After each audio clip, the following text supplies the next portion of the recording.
Куда делась Эрин? Мы решили идти к маяку. Она это знает.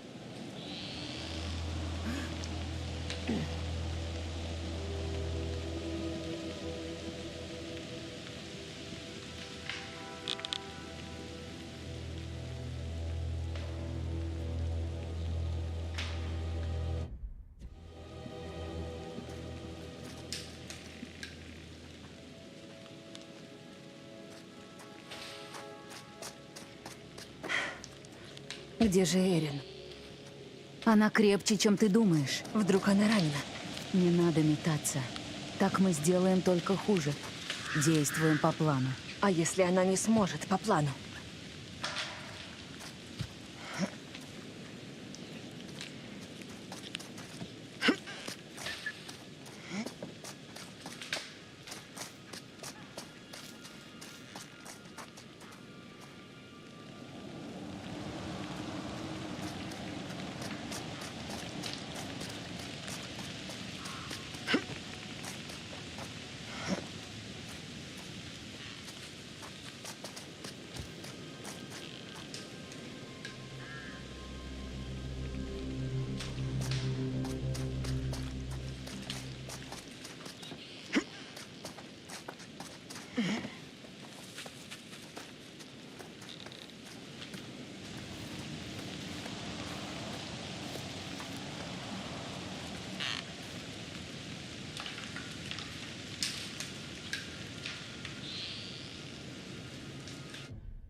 Куда делась Эрин?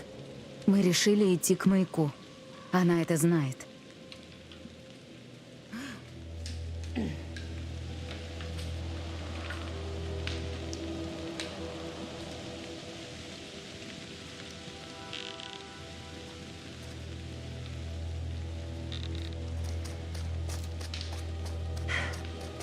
Где же Эрин? Она крепче, чем ты думаешь. Вдруг она ранена? Не надо метаться. Так мы сделаем только хуже. Действуем по плану. А если она не сможет по плану?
Я думала, снаружи будет не так страшно.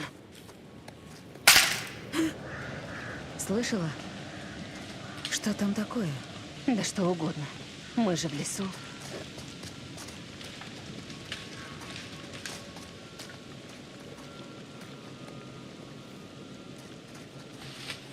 Интересно, тут тоже есть камеры? Ты можешь не нагнетать? Не видишь, мне и так страшно.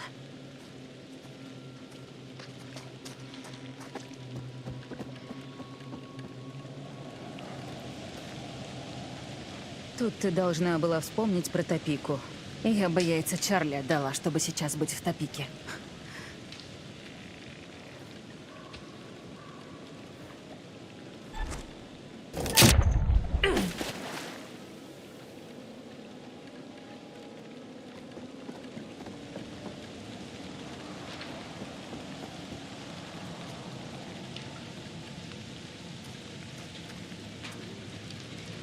Черт.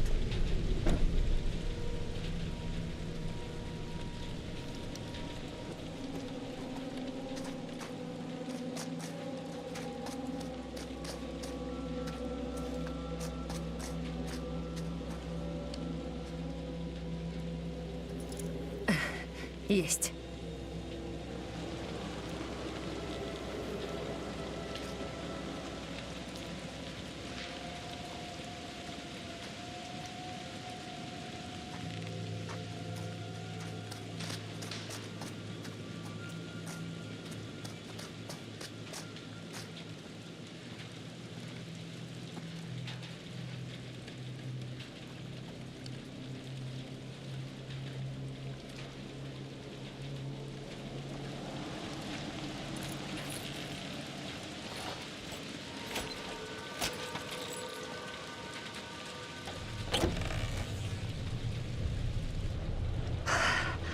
Твою мать. О, меня сейчас вырвет.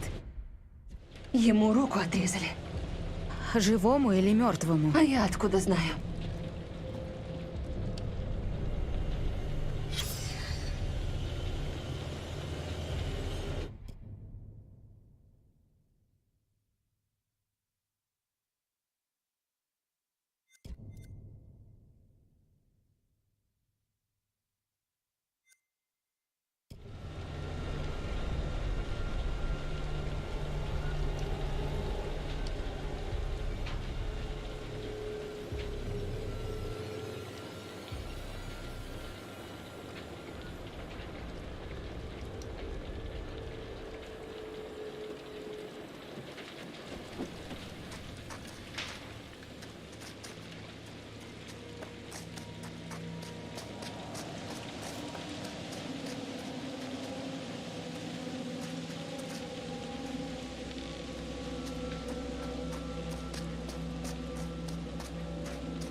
Слышишь? Что? Вроде... Кто-то скулит. Это...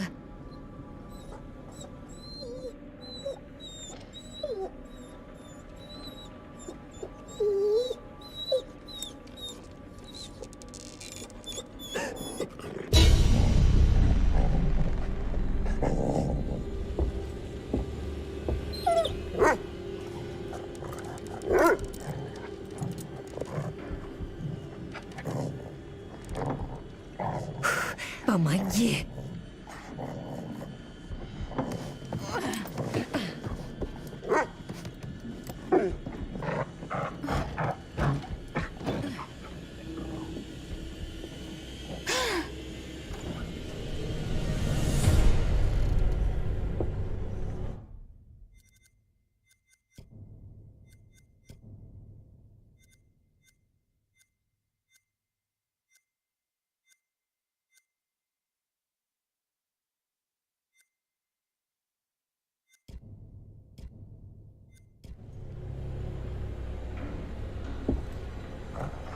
Тише, мальчик. Я тебя не трону.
Нет!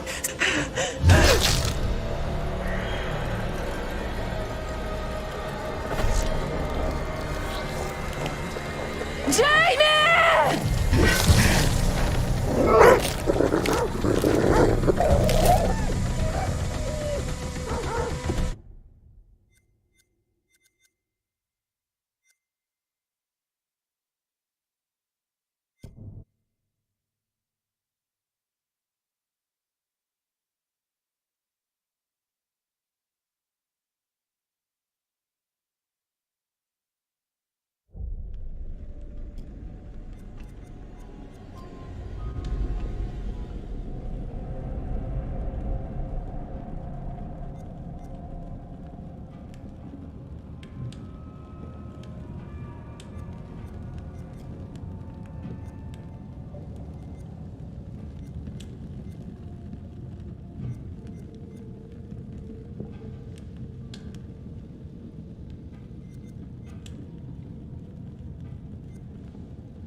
Куда делась Эрин? Мы решили идти к маяку. Она это знает.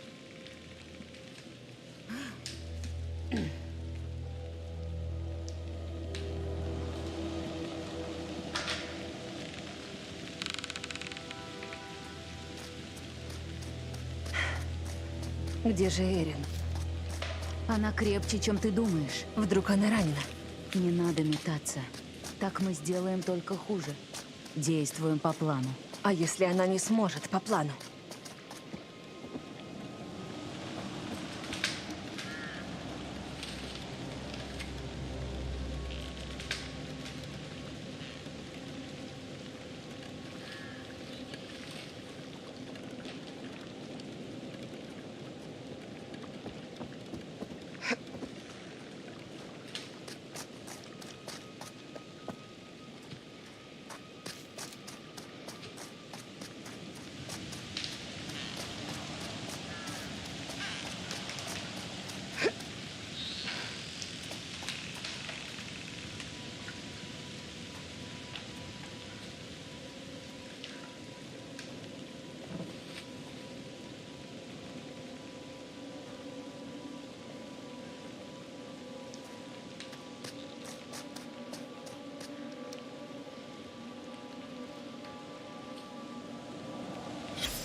Фрэнсис Морелло.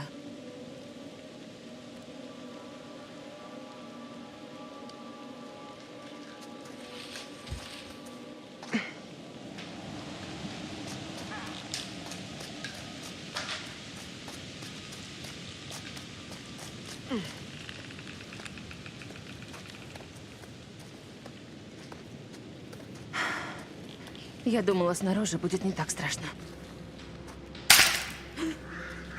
Слышала? Что там такое? Да что угодно. Мы же в лесу.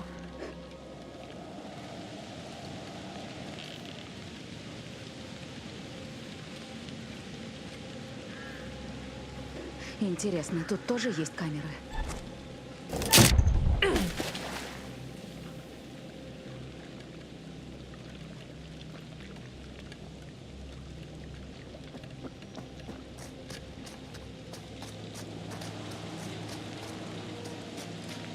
Тут ты должна была вспомнить про Топику. Я бы яйца Чарли отдала, чтобы сейчас быть в Топике.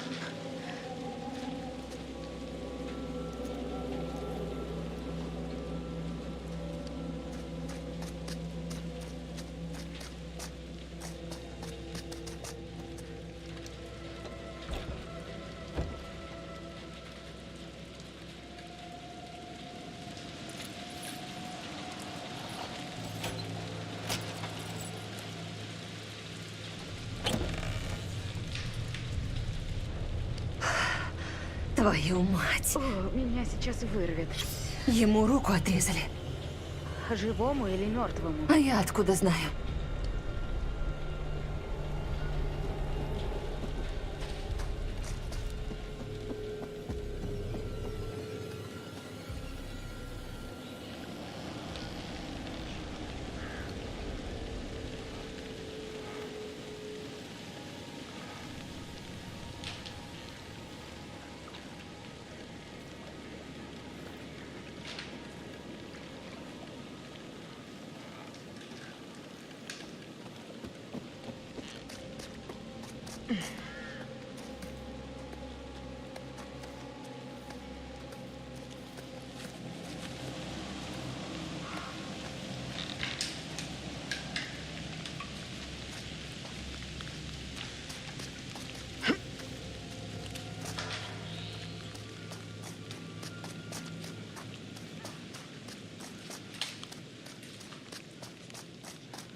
Слышишь? Что? Вроде... Кто-то скулит. Это...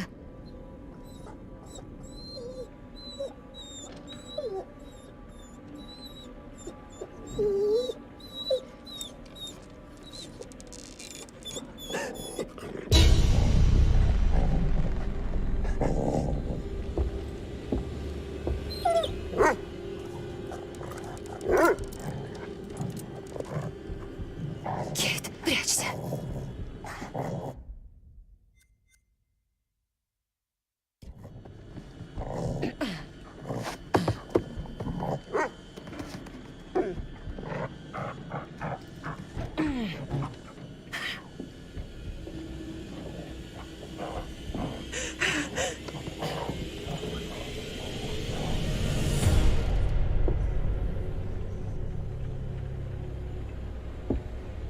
Тише, мальчик.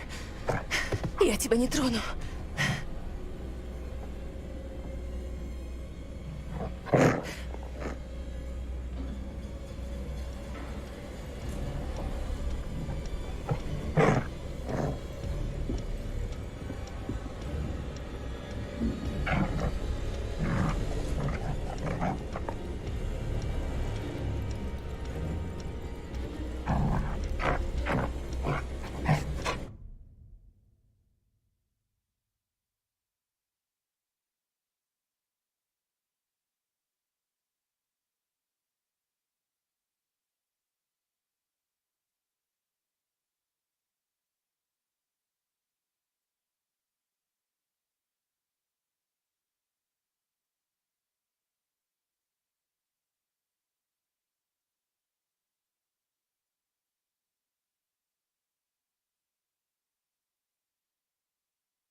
Нет!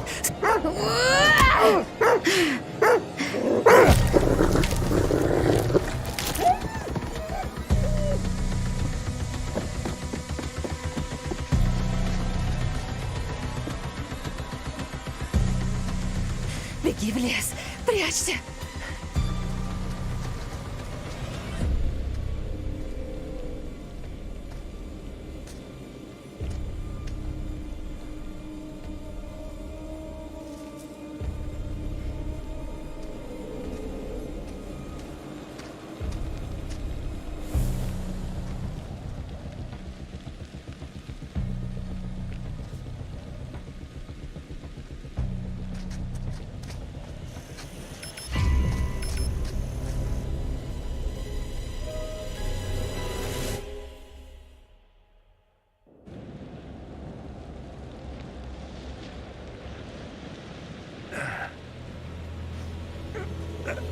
Тебе помочь?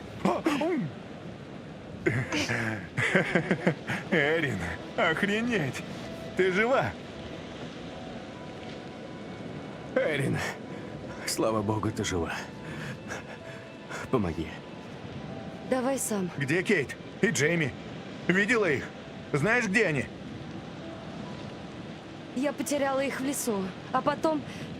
Мне было страшно возвращаться за ними, прости. Ничего, все будет хорошо, Эрин. Они придут.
Я нашла вход.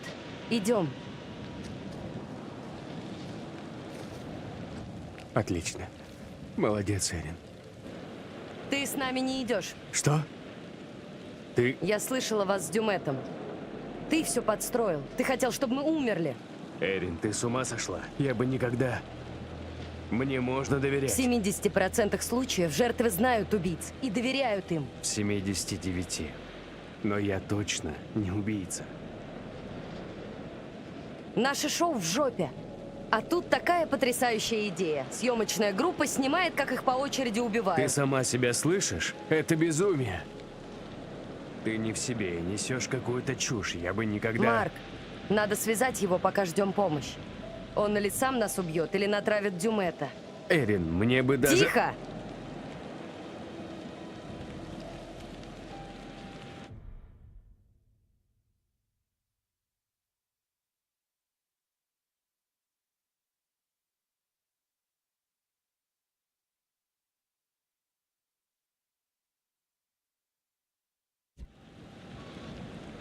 Эрин, стой! Я работаю с Чарли уже давно. Он мелочный эгоист. И, конечно, ему на нас насрать, но он не убийца.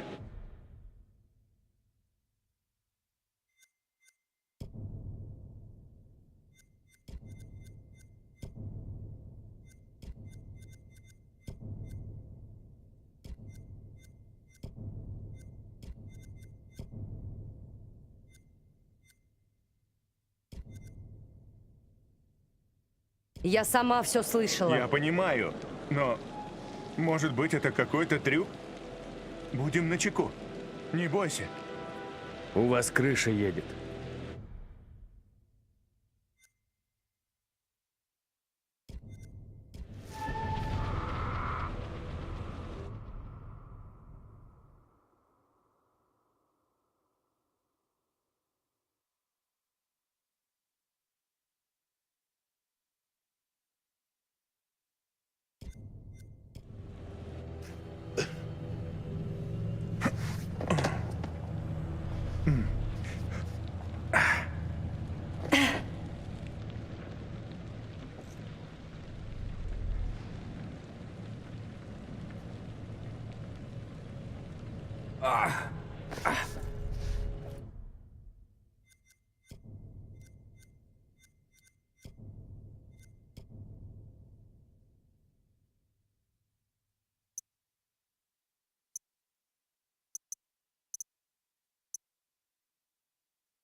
Ну-ка посмотрим, как тут все работает.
Я, офицер Фрэнк Хупер, обнаружил, что один или несколько человек проникли в комнату для хранения улик по адресу 1612 Уэст-Стейт-Стрит. Среди пропавших вещей было имущество, найденное в квартире бывшего агента ФБР Гектора Мюндея, включая книги, одежду, записи, хирургическое и стоматологическое оборудование. Наша текущая версия, что это было результатом действия охотников за сувенирами, которые искали памятные вещи из этого дела.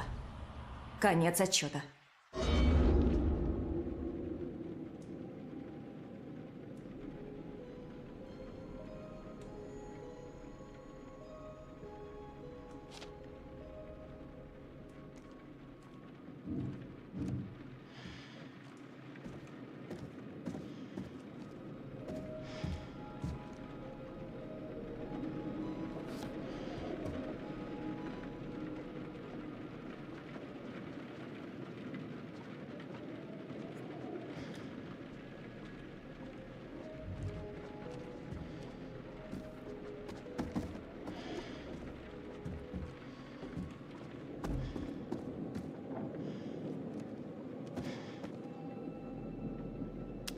Мистер Дюмек, команду нужно убить.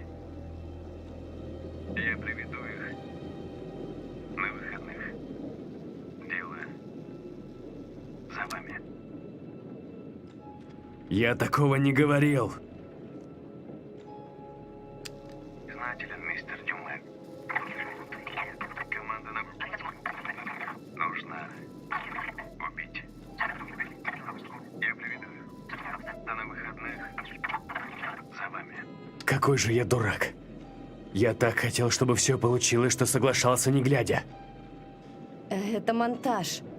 Ну я и дура. Ужас, звукооператор называется. Ты в шоке, как и все мы. Не вини себя. Ну, Эрин? Прости, Чарли.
Похоже, на острове есть еще лодка.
Твою ж мать! Уж лучше собака. Марк, что там такое? Ты цел? Да, просто сраный кот.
Come on.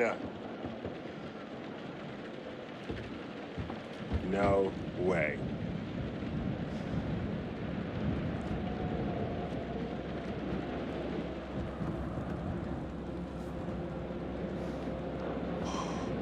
Don't look down. Don't look down. Don't look down.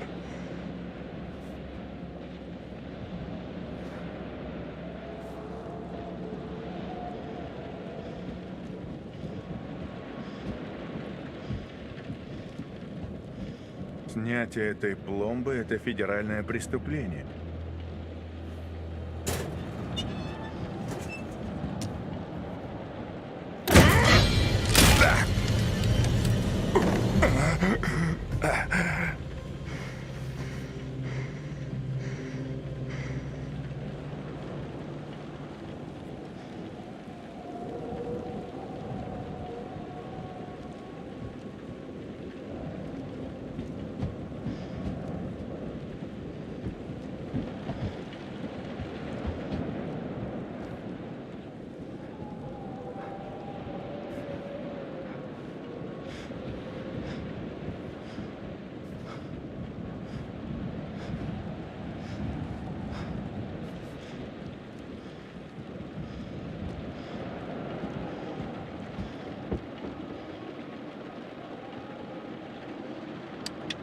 Ow!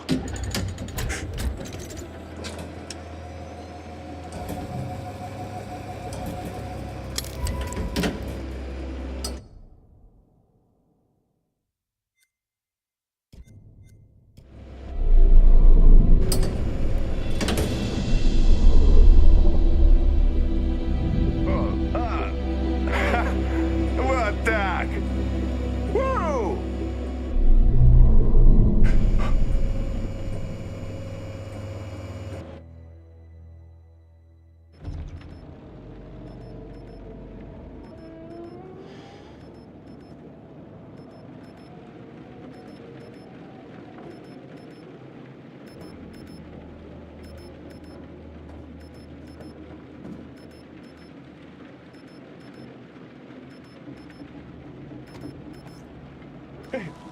Эй, народ! Я здесь! Кейт! Джейми! Наверху!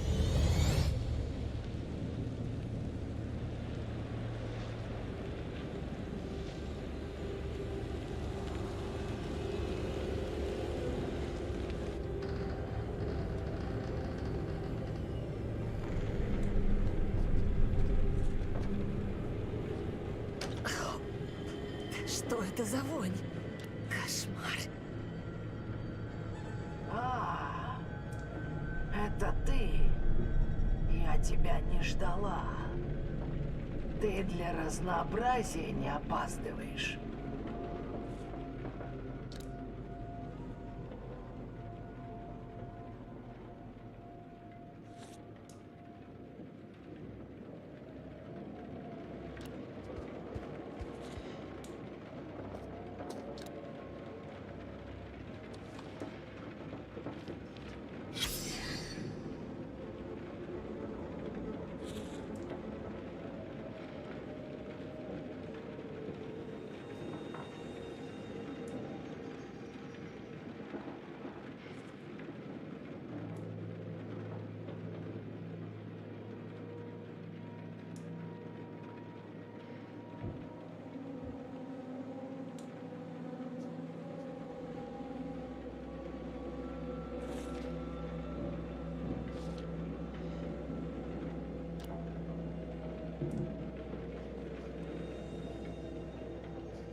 Эгоистичное чудовище. Всегда был таким. Это что за херня? Эй! Эй! Ты кто?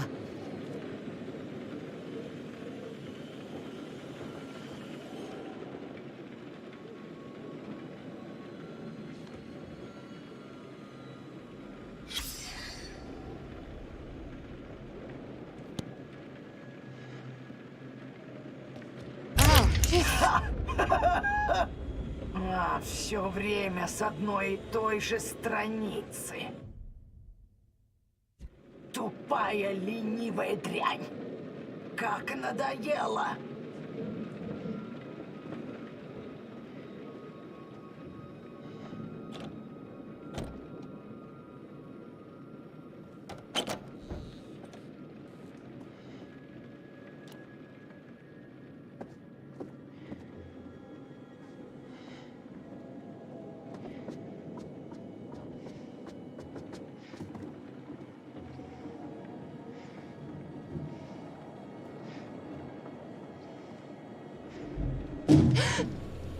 О, слава богу.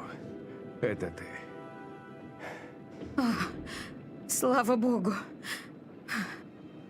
А где Марк? Все нормально. Он пытается зажечь свет. Марк? Ответь, ты слышишь?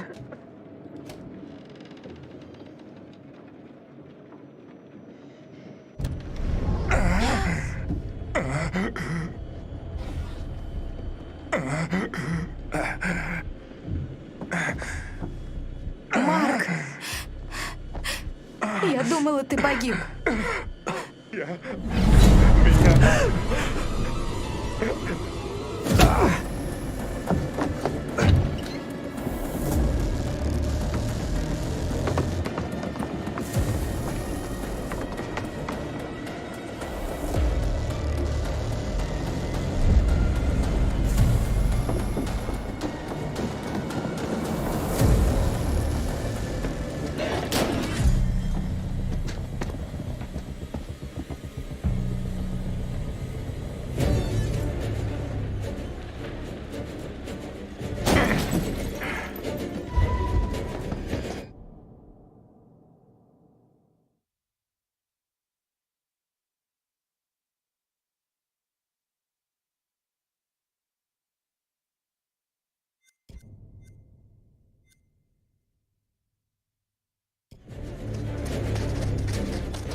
Какого черта?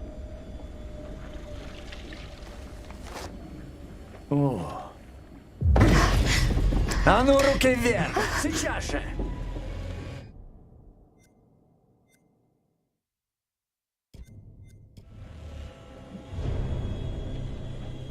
Он убил их.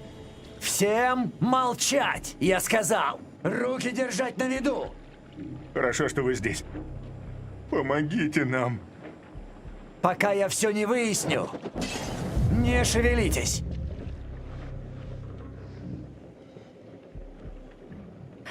Сэр! Сэр, обернитесь! Лодка! Вы серьезно?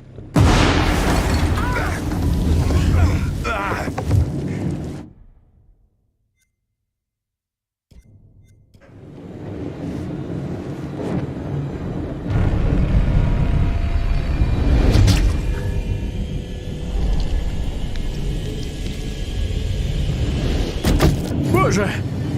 Нет, нет, нет!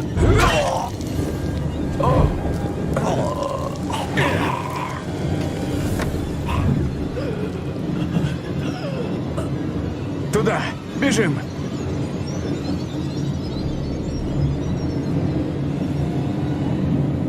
Пистолет!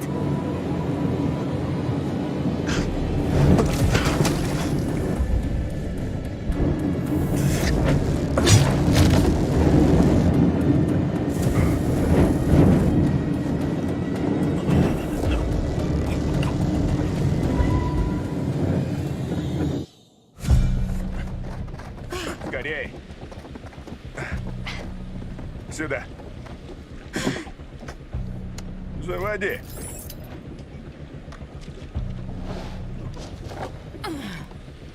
О, не работает. Пусковой трос. А, вот. Ну давай же. Эй, Кони! Привет, мальчик. Сюда. Скорей.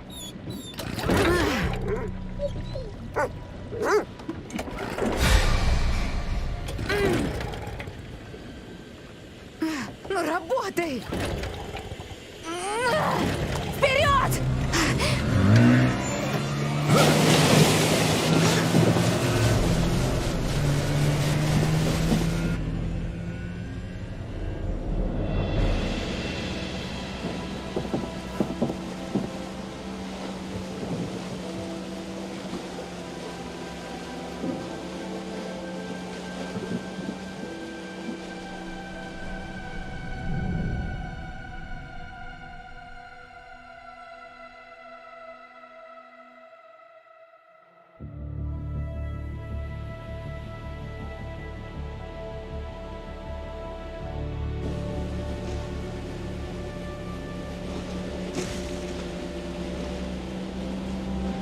Мы спаслись. С трудом, но хоть так. Надо позвонить в полицию. Правь на огни.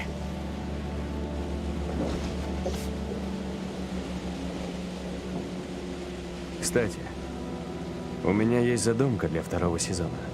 Не хватает только крутого финала. Удачно найти другого ведущего. Я пас. Я просто рада, что жива.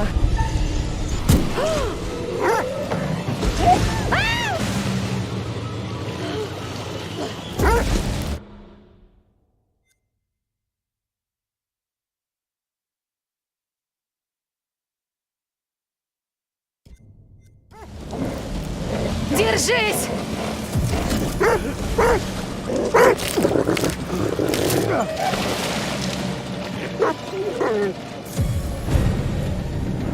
Нет, стой, не надо.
Не представляю, что может радовать больше, чем эта музыка.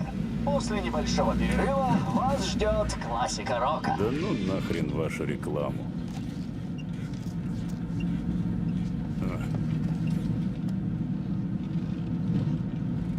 О, черт. Блять!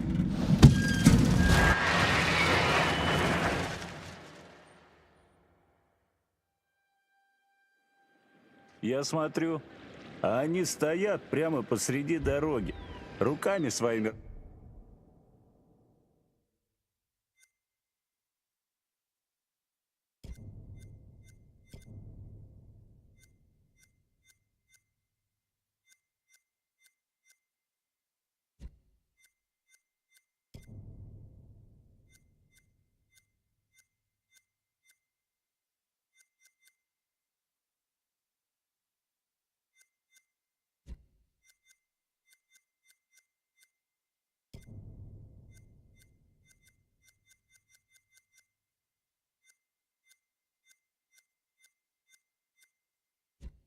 Размахивают, как ненормальные.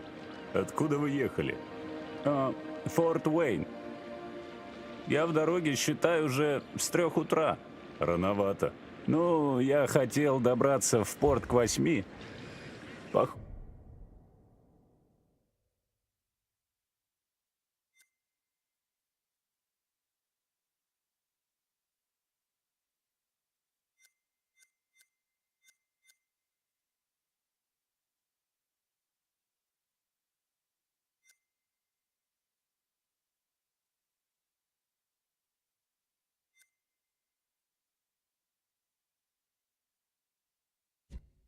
Позже теперь я уже не успею.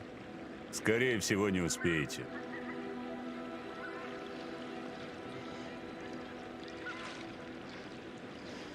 Знаешь, посмотрю-ка я эту студию в Бруклине. Может, и выйдет чего. Как раз отличное время начать все заново. Да. Ну, расскажи потом, как пойдет. Только если сможешь обойтись без непрошенных советов. Обещаю.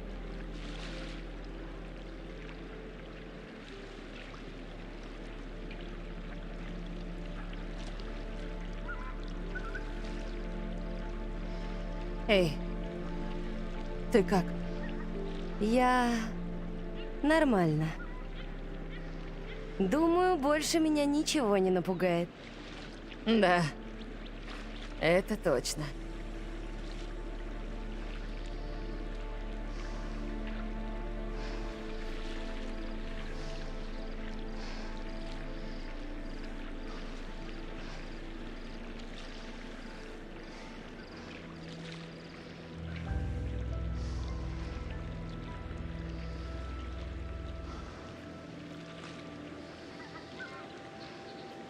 Курить будешь, друг? Да. Хотя, знаете, я бросил.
Это вы.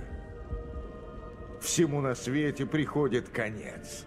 Но какой конец ждал наших героев? Поздравляю.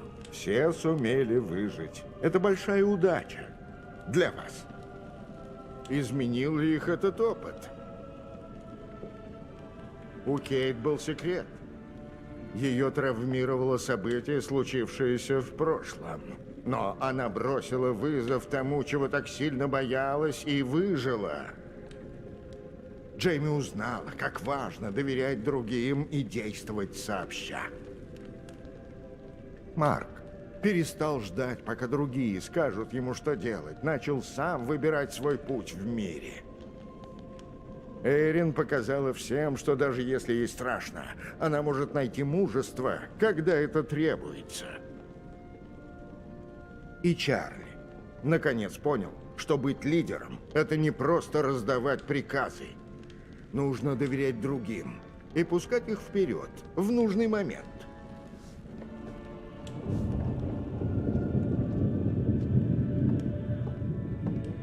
Я разберусь с бумагами утром. Сможете найти выход? Было, как всегда, познавательно. Уверен, мы еще встретимся. В будущем. До встречи.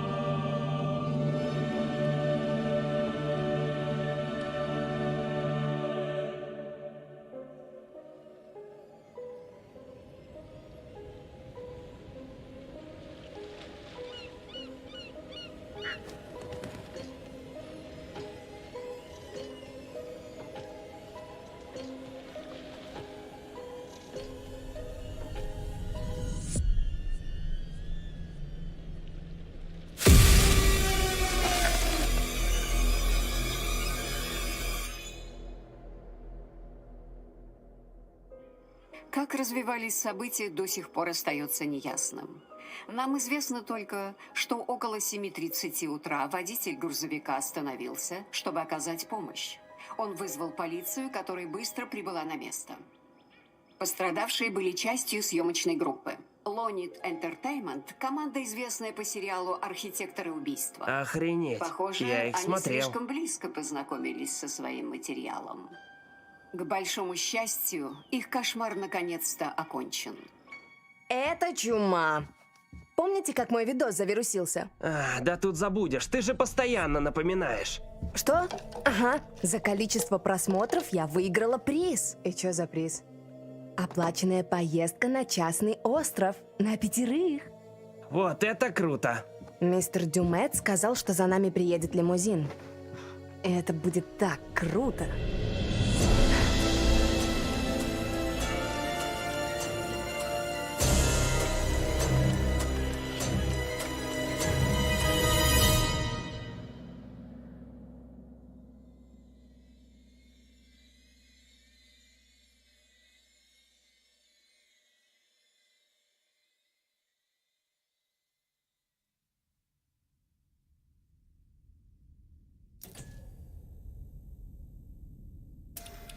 Oh, death.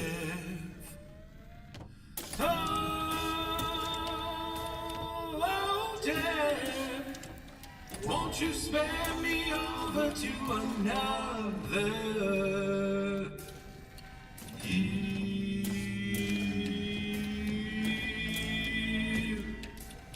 Oh, what is this I cannot see with icy hands taking hold of me? Oh, death and death, none can excel. I open the doors to heaven and hell.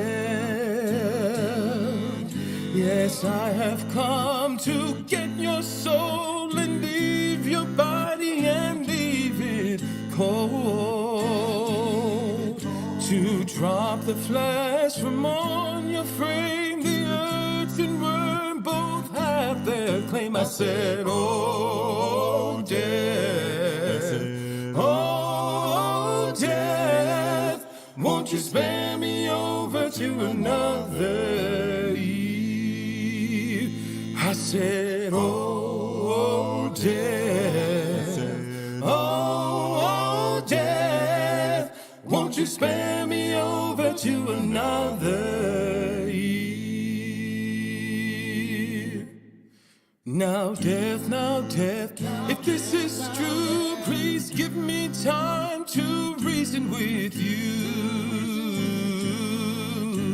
From time to time you heard and saw, so I close your eyes and I lock your jaw.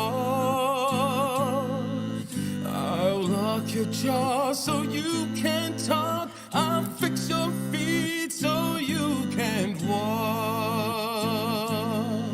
And I'll dim your eyes so you can see this very hour. Now come with me. I said, oh, death, oh, death, won't you spare me over to another eve? I said, oh, death, oh, death, won't you spare me over to another eve? Now death, please give me time to fix my heart and change my mind. Your heart is fixed, your mind is broad. I'll have your shackles to drag you down. Too late to all farewell. My dawn is fixed, I'm summoned to hell. As long as God in heaven shall dwell, my poor soul shall burn in hell. I said, oh, death, oh, death, won't you spare me over to another eve? I said, oh, death, oh, death, won't you spare me over to another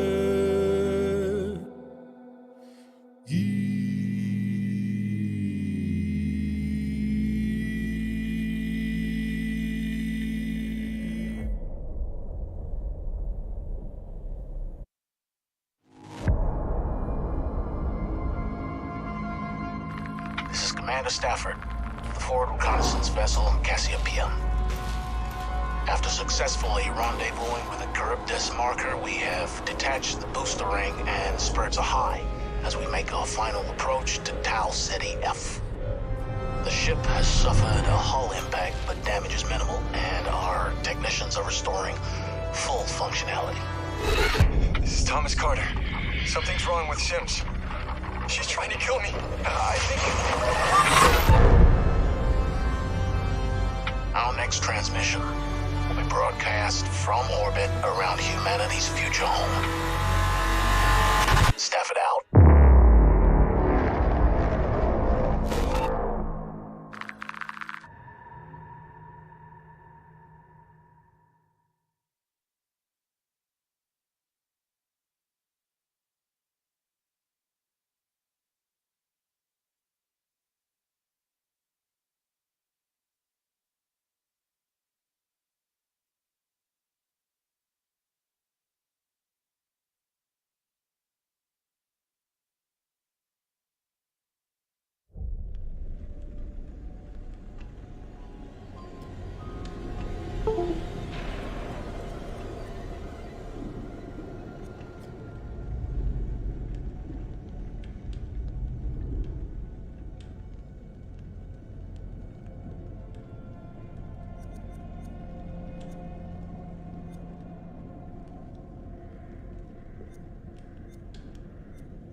Torture chambers, secret passageways, vats of acid, and deadly vaults. In 1895, Chicago police unearthed horrific evidence of torture and multiple murders at the sprawling castle of H.H. Holmes. Masquerading under the guise of caring doctor, kind husband, and prominent businessman, H.H. Holmes was a contemporary monster, designing his buildings solely for the disposal of human bodies. Torture Doctor, Monster of 63rd Street. H.H. Holmes was America's first serial killer.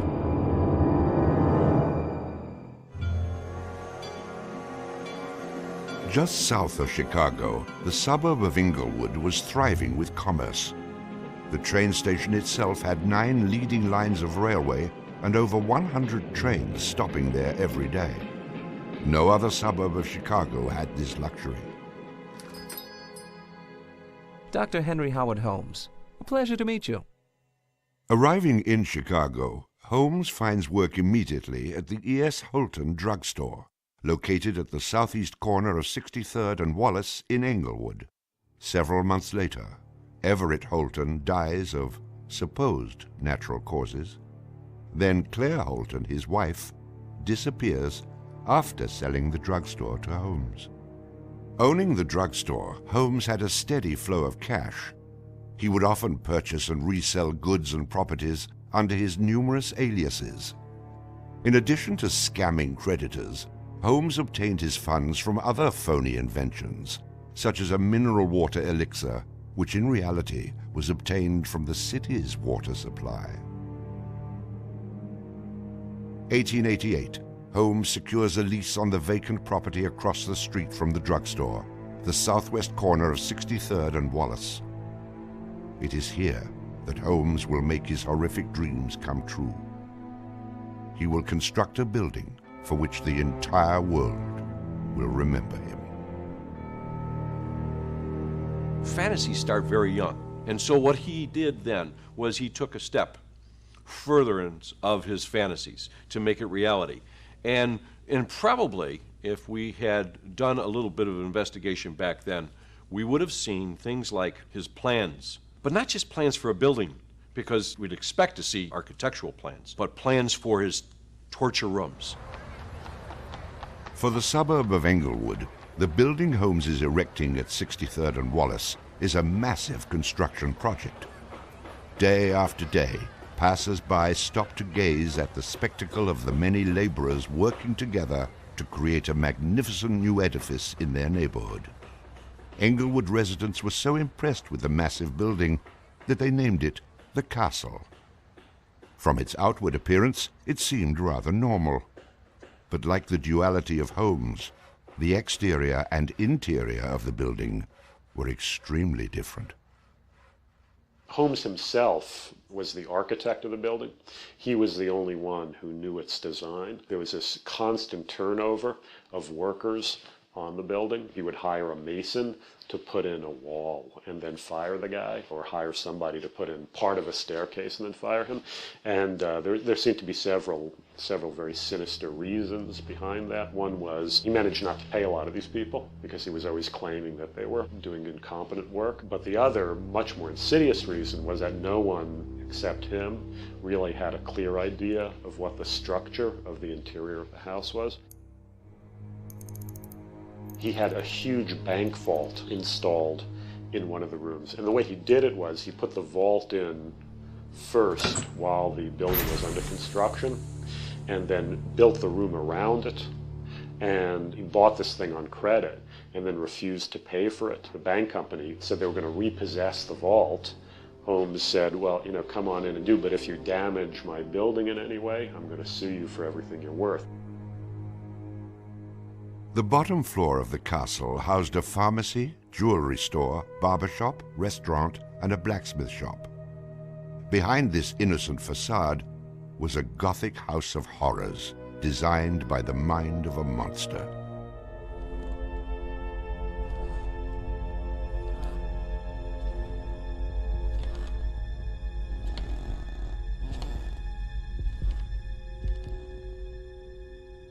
The third floor seemed innocent enough, containing rented rooms, legitimate offices, and Holmes's own bedroom.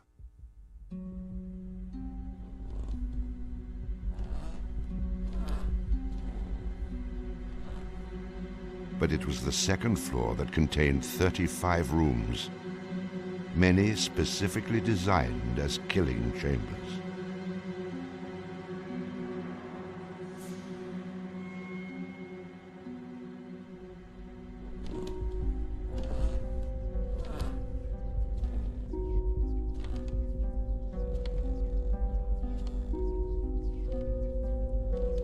Disorienting unsuspecting victims, the labyrinthian construction contained numerous staircases and doorways that led nowhere.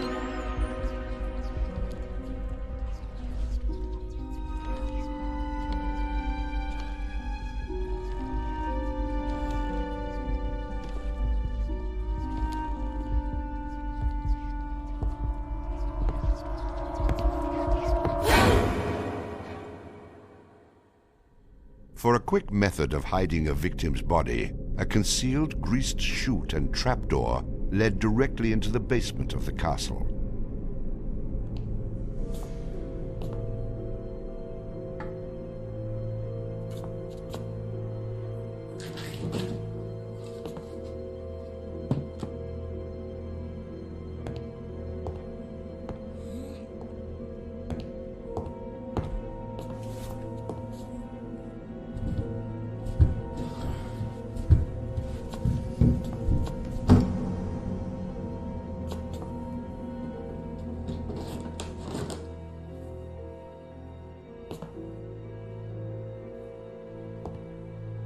The basement held the most terrifying rooms, resembling a medieval torture dungeon.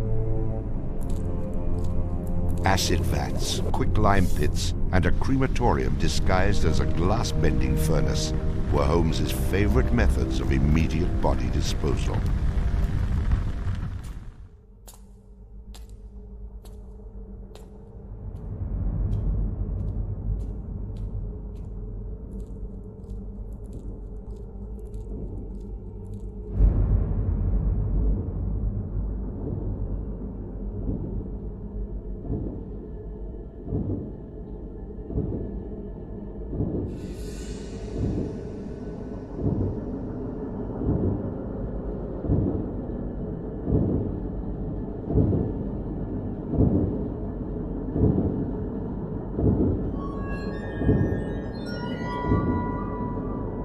After cleaning and mounting their bones, Holmes would profit from his victims by selling their skeletons to local medical schools and universities.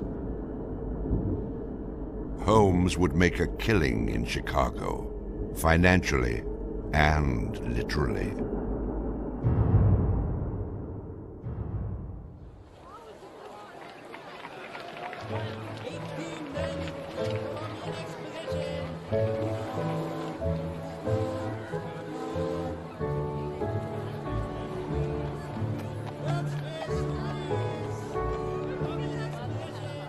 May 1st, 1893, the World's Columbian Exposition is open to the public in Chicago. Spanning 600 acres, sprawled out along beautiful Lake Michigan, the magnificent fair is a monumental sight to behold. Over 20 million people from around the world would attend the dazzling World's Fair between May 1st and October 30th, 1893.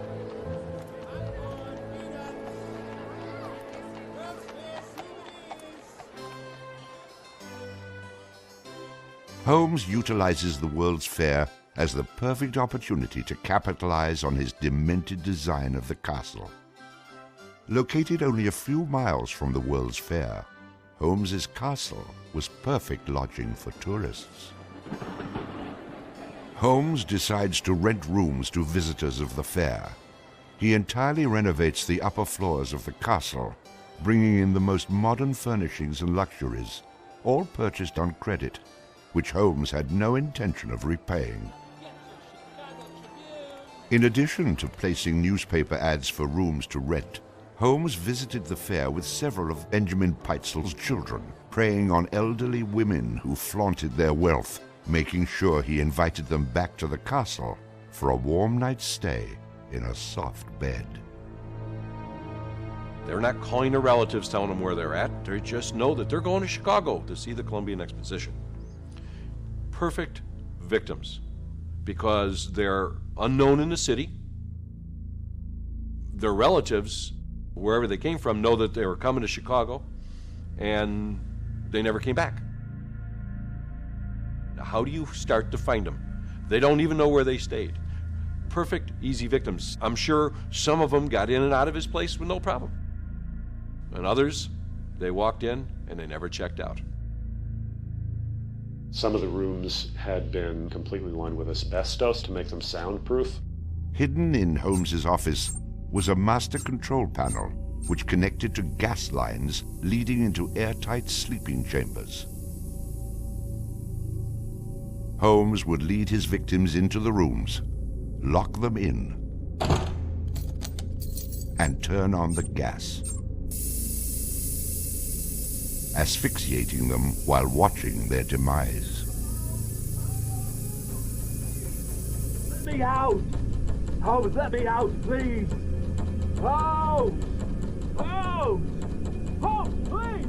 Holmes! At the height of the World's Fair, Holmes masterfully juggles his castle businesses, renting rooms, dodging creditors, selling skeletons, and attending to the needs of the many women in his life.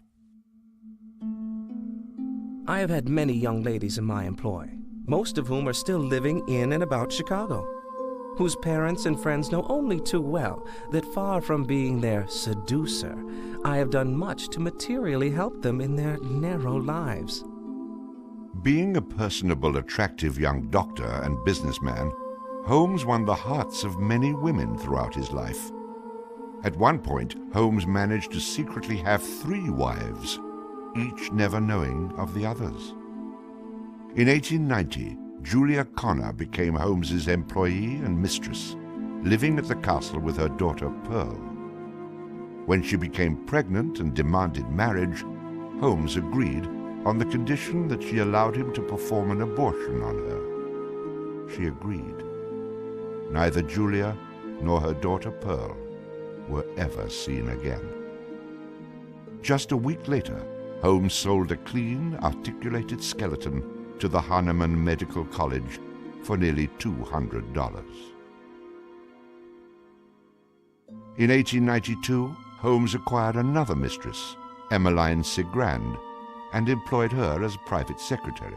Holmes sent Emmeline into the vault to retrieve some papers and sealed it, suffocating her to death. Several weeks later, the University of Chicago acquired a female skeleton from Dr. Holmes. In 1893, Minnie Williams became Holmes's new private secretary and eventually his mistress. Minnie was the beneficiary of a property in Fort Worth, Texas, valued at over $40,000. Holmes murdered Minnie and her younger sister Nanny after having Minnie sign over the Fort Worth property to him. In 1894, Georgiana Yoke became Holmes's 3rd wife. He married her under the name Henry Mansfield Howard. Like his other legitimate wives, Georgiana lived out her entire life. On July 19, 1895, Chicago police enter the Holmes castle. The world would now learn of the horrors that the castle had kept secret for so very long.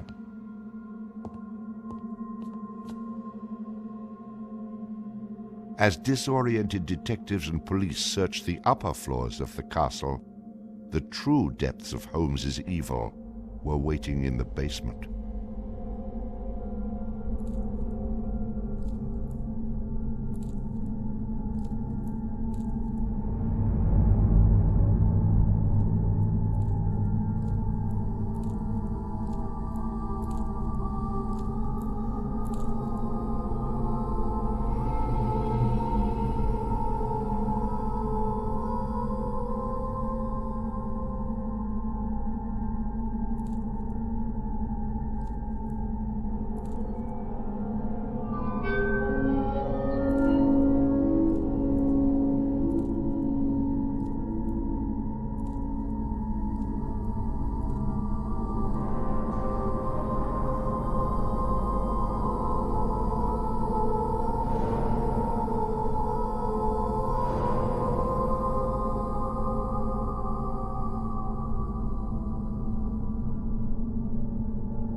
Among the death devices in the basement of the castle, investigators find piles of mixed human and animal bones, bloody women's undergarments, and a wooden dissection table saturated with dried blood.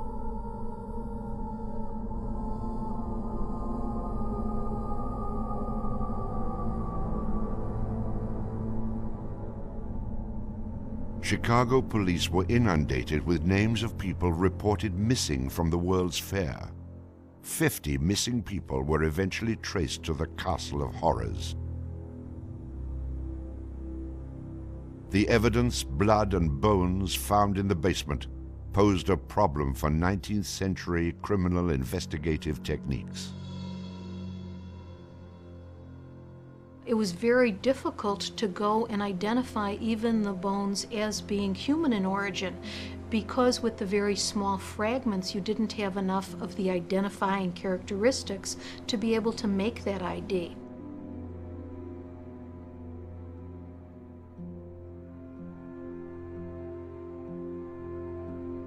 The world is now calling Holmes the Monster of 63rd Street, Torture Doctor, and the Modern Bluebeard.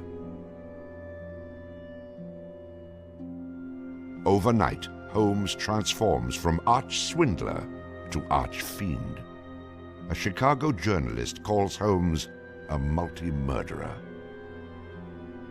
The Holmes case generated this incredible amount of national attention and really international attention. Really, in his own time and in America, Holmes was much more notorious and more widely known than Jack the Ripper, who was a contemporary of his. Then as now, people were very, very fascinated to sort of visit the sites of these terrible crimes, and his castle became a kind of tourist site, and there were various people who were wanted to take it over and turn it into a kind of murder museum. And then just before some impresario was about to make it again into this tourist attraction, it burnt down. Somebody burnt it down. I mean, it could have been, who knows, some outraged citizen who didn't want this to become some very morbid tourist attraction.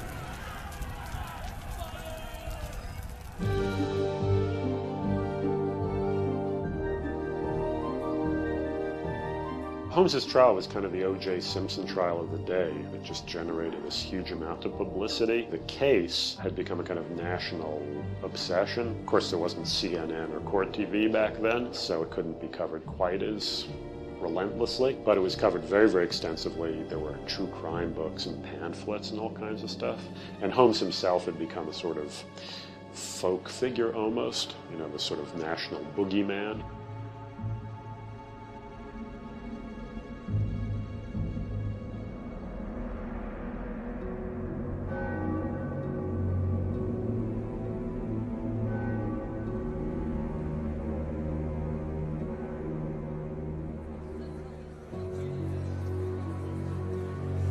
The courtroom fills for the final verdict to be read. Holmes becomes extremely nervous when not one of the jury members looks at him. In his entire criminal career, this is the moment Holmes never believed would occur. He is found guilty of murder in the first degree. Herman Webster Mudgett, alias H.H. Holmes, would be hanged on May 7th, 1896.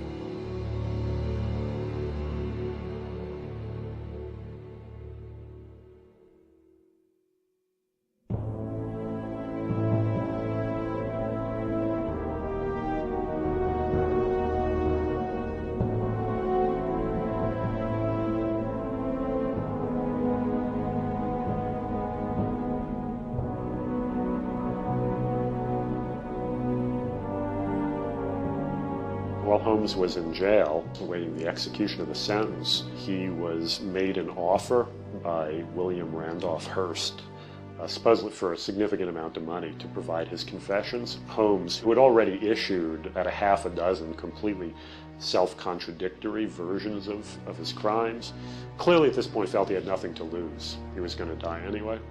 In this confession, he did a complete about-face and portrayed himself as the worst monster who ever lived. He just basically confessed to every crime anybody had ever suspected him of and threw in a few more for good measure. He's reliving the fantasies after the fact now. He's reliving the fantasies of things that he did. She was very willing to do this and prepared to leave the vault upon completing the letter, only to learn that the door would never again be opened until she had ceased to suffer the tortures of a slow and lingering death. The partial excavation in the walls of this room found by the police was caused by Latimer's endeavoring to escape by tearing away the solid brick and mortar with his unaided fingers. I closed the door and turned on both the oil and steam to their full extent. In a short time, not even the bones of my victim remained. It was the footprint of Nanny Williams that was found upon the painted surface of the vault door, made during her violent struggles before death. Only one difficulty presented itself. It was necessary for me to kill him in such a manner that no struggle or movement of his body should occur. I overcame this difficulty by first binding him hand and foot, and having done this, I proceeded to burn him alive by saturating his clothing and his face with benzene and igniting it with a match. As soon as he had ceased to breathe, I cut his body into pieces, and by the combined use of gas and corn cobs, proceeded to burn it with as little feeling as though it had been some inanimate object. I immediately took them to the Vincent Street house and compelled them to get within the large trunk, through the cover of which I had made a small opening and ended their lives by connecting the gas with the trunk. Then came the opening of the trunk and the viewing of their little blackened and distorted faces. Then the digging of their shallow graves in the basement of the house. The ruthless stripping off of their clothing and the burial without a particle of covering save the cold earth.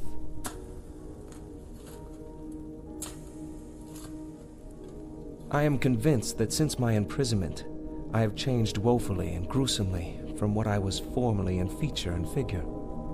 My features are assuming a pronounced satanical cast. My head and face are gradually assuming an elongated shape. I believe fully that I am growing to resemble the devil.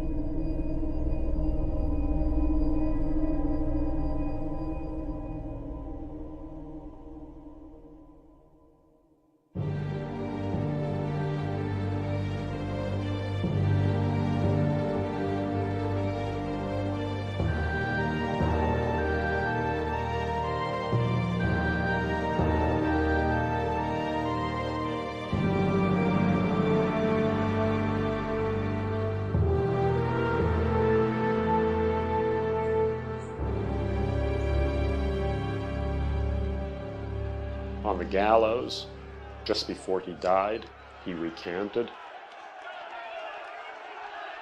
He claimed that the confession that he had published was a complete fabrication.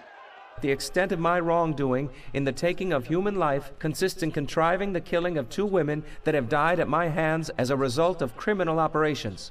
That is all I have to say.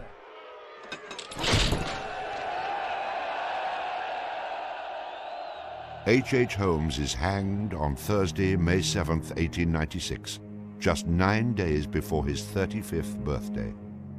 At 10:25 a.m., he is pronounced dead.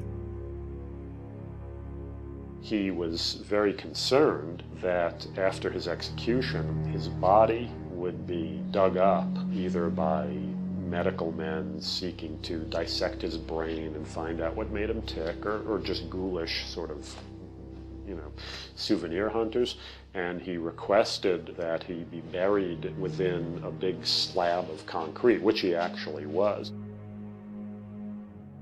One of the things about Holmes is that nobody knows for sure how many people he actually killed, although in my researches, which were pretty, I feel, thorough and extensive, it seemed very clear to me that he murdered at least 9 people. There have been stories that he killed 50, 100, countless people, particularly in Chicago at the height of the World's Fair.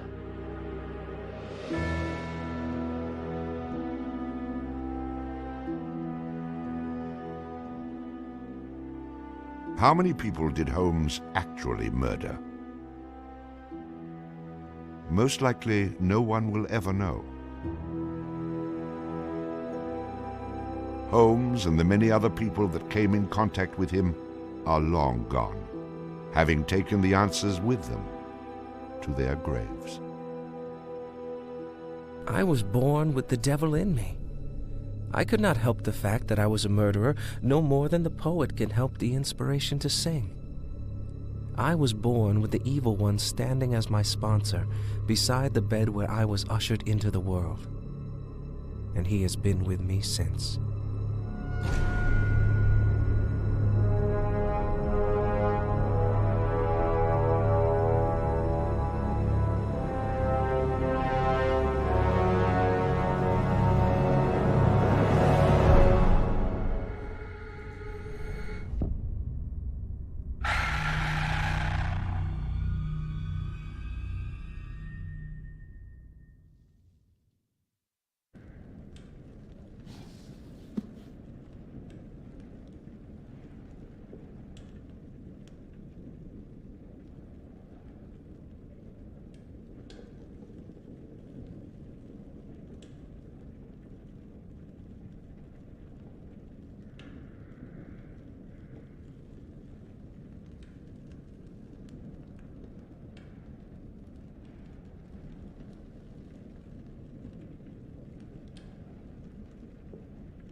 So, what do we know about this guy? He's rich, he's a recluse, he's obsessed with H.H. Holmes. We're going to a property he inherited from a relative. Some of the rooms are full recreations from the murder castle.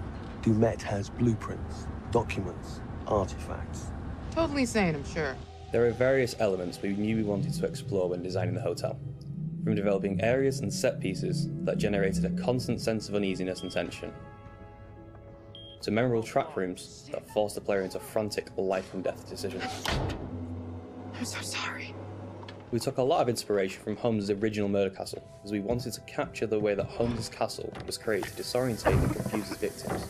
Welcome to the World's Fair Hotel. As cunning as Dumet is, not everything in his castle runs like clockwork anymore.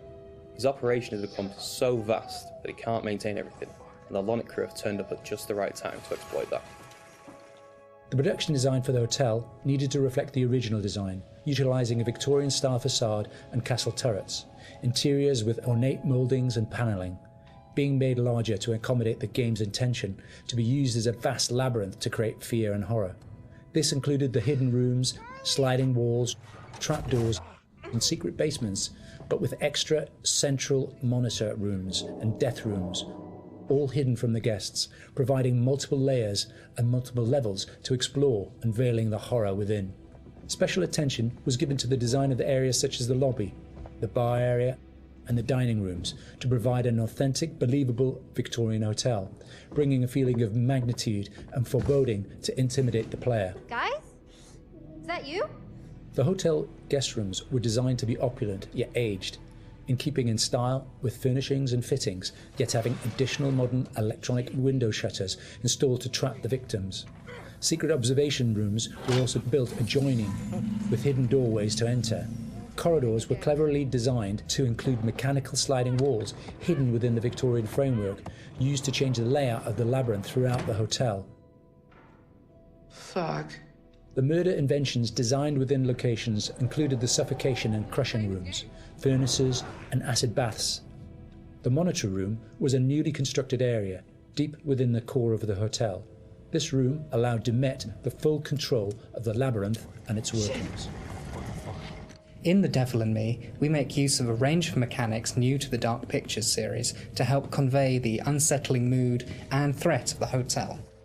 With an expanded focus on exploration, the player spends a lot of the time exploring the hotel's labyrinthian corridors, and as each character revisits a shared area, the feel of it changes. Each character has their own unique light source. Erin and Jamie, as the practical sound and lighting techs, have fairly straightforward torches, with Erin's directional microphone providing an additional small light when in use. Mark, the camera operator, has his camera flash, lifting the darkness in short bursts and providing mini jump scares as the player suddenly sees something out of the gloom. Kate lights her way around with her makeup mirror, providing a small amount of light to fumble through the corridors. And then Charlie's sole light source is his own cigarette lighter, casting the hotel in its flickering orange light and barely really lighting anything at all. Jamie, over here. Each character experiences these shared areas differently through this, adding to the sense of the familiar hotel rooms changing with each visit. It's amazing. The Ellen Hotel was originally built in the 1890s. It was converted into a spa later on until it was abandoned and finally chosen by Dumet for his murder playground. Some parts had been restored, like the rooms the characters stay in and the lush lobby and bar areas on the first floor. We work closely with concept art and art direction to create distinct color palettes and ornate assets that made those areas more inviting, while still leaving something unsettling about their imperfections. But elsewhere, we could show the hotel and spa's original treatment rooms and the indoor pool which had fallen into disrepair and other thematically different places. Our second challenge was getting into Dumet's head. We knew that he was supposed to be a very meticulous man. He's the sole architect of this place and proud of his creations. Some rooms are deliberately left in disrepair. We created them with the base layers showing, and we scattered building equipment around to tell the narrative that Dumet still has plans for them. Others he had completely purpose-built. That's where we used a mix of old brick and breeze block materials next to each other to create contrast. And on top of that, there are traps everywhere. Some of the most interesting areas to create were the ones which were supposed to be off limits to hotel guests. We wanted to show the stark contrast of his personal space versus the one he hunts people in. The team went as far to even design Dumet's handwriting, and we used that on boards and documents to show more of his personality. There's storytelling in every small detail.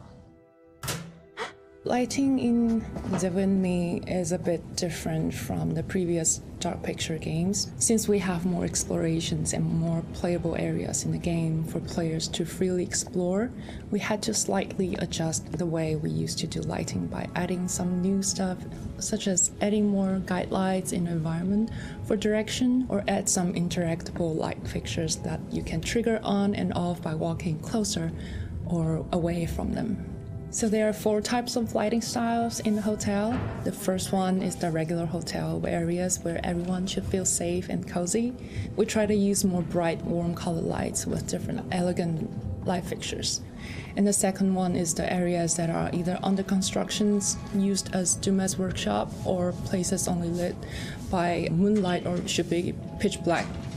We used cooler temperature lights or even blue lights for these kind of areas with very low light intensity and very heavy volumetric fog to enhance the claustrophobic vibe and to elevate the tension. So the third one would be the control room where Dumet watches and controls all the activities in the hotel. We want this room to be especially bright, like an industrial warehouse with a cool, eerie mood to separate it from the other rooms. And the last one is all the rooms that are designed to be slaughter stages. Killing is like creating art to Dumet, and he wants all his artworks to be presented epically with audiences, classical music, and beautiful lighting setup. So in these areas, unlike the others that have more neutral color in the lights, we tend to artificially light these areas with either theatrical lighting or use high contrast saturated lighting setup, so that we know something is going to happen. If we don't do something, both of them will die, Mark. We wanted to provide players with a truly realistic historical Sonic experience whilst inside the murder castle. We researched multiple properties and buildings built within the same period as the original Chicago murder castle. Authentic door foley and sound effects elements were high on our priority list. We recorded multiple door openings, closings, handles, rattles and squeaks. Throughout pre-production, we'd seen all the variations of emotion characters would be displaying when using the doors, ranging from calmness through to blind panic and incensed rage. All these emotions could be channeled into the performance we recorded. Another element of the soundscape we went into considerable detail recording was floorboard and stair creaks. Virtually every step we took provided us with a distinctive and unique sound. We recorded these creaks in 3 states: running, walking, and walking slow. To further add to this, as the characters climb higher inside Dumet's murder castle, the creaks will become more frequent as you enter unfinished rooms, exposed walkways, and the structural integrity of the hotel becomes more dangerous and unstable. In terms of the music, we chose various 19th century pieces of classical music and opera to accompany the murder scenes. These would have been the pop music tracks around the time of H.H. Holmes, providing a cognitive link between past and present. Classical music and opera accompanies a lot of the murder scenes, often playing through a gramophone or a tannoy, which is then fed back through our bespoke impulse responses to allow the music to naturally echo throughout the cellars and corridors of the space. What is this? We took a similar approach as well with the abstract sound design, including nods to classic horror films with really discordant, unnerving piano impacts and bowed metal interspersed with electromagnetic recordings, synths and ultra-modern distortion to provide that juxtaposition and that link through time between the historical setting and the modern-day story. Designing the hotel as a play space presented different challenges than previous Dark Pictures games. We've gone from quite open environments in House of Ashes and Little Hope to a more enclosed one with the hotel. The ability to revisit previous environments at different points in the story, with different layouts and different emotional states, meant that we had to collaborate very closely with each other to make sure we designed each area to cater for every requirement. We had to think how a lit corridor would feel if multiple characters roaming around it, versus the same corridor drenched in darkness with just a singular player character. Empty hotels are inherently eerie, and it allowed us to play with the idea of liminal space to try and create a murder castle that felt uncanny. It's something that felt truly unique.